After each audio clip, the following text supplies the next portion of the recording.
When we first explore the suppressed yet very real secret passageways littering the Sphinx base and structure, we were confronted with compelling evidence to suggest another Sphinx existed on the other side of the African continent in Zinder. Not only were there still existing remnants of this once spectacular structure, but there also remains the clearly recognizable and notoriously erosion-resistant accompanying pyramids.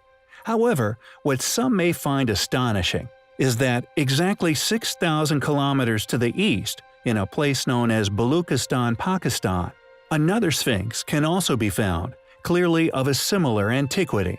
Supporting the suspicion claimed many times on our channel that a civilization which far preceded the ancient Egyptians actually built these amazing pyramids.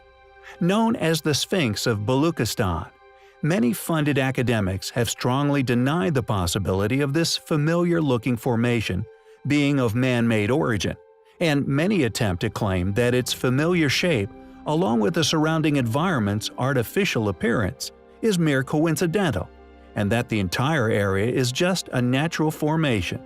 These conclusions, made with no official archaeological investigations ever being undertaken at the site. Thankfully, however, an equal number of individuals who have actually visited this site, most self-funded, have actually concluded the complete opposite. Graham Hancock being but one individual who has concluded that the site is indeed a very ancient Sphinx, quite possibly dating back to the last precession of Leo, some 12,500 years ago. As Graham's website put it, quote, "The Sphinx appears to be decked up in a headdress that closely resembles the Nemes headdress of the Egyptian pharaoh. The Nemes headdress is a striped headcloth that covers the crown and the back of the head. It has two large conspicuous flaps which hang down behind the ears and in front of the shoulders. The Sphinx has horizontal groove across its forehead, which corresponds to the pharaonic headband that holds the Nemes headdress in place.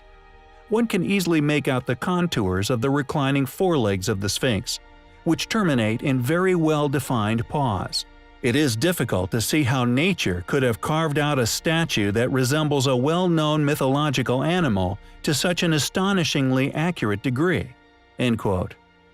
We find it disappointing, yet not surprising, that many individuals within modern academia, accredited with many titles to their name and thus much educational responsibility, would defend a paradigm regardless of investigative support, a highly unprofessional yet repeated practice across many fields.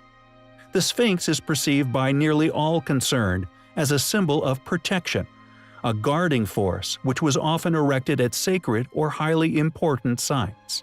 And the Sphinx of Baluchistan is no different, appearing to be guarding a temple-like structure nearby. Many have concluded that the Baluchistan Sphinx temple site actually retains clear evidence of pillars, a temple entrance, an elevated sculpted structure to the left of the entrance, along with much more interesting geology in the surrounding area. Is the Baluchistan really just a natural formation? If so, why has no official investigation been undertaken? It is clearly a very controversial archaeological site, and one we find highly compelling.